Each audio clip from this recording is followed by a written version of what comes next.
เดือยที่แข็งแรงครับที่เข้าเดือยเดี๋ยวเราใช้แม่แรงอัดไม้การัดไม้แล้วก็อัดเข้าเลย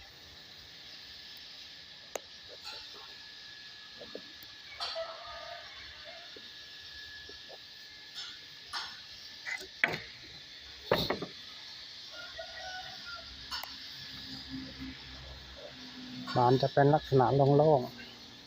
ๆกรอบโล่ง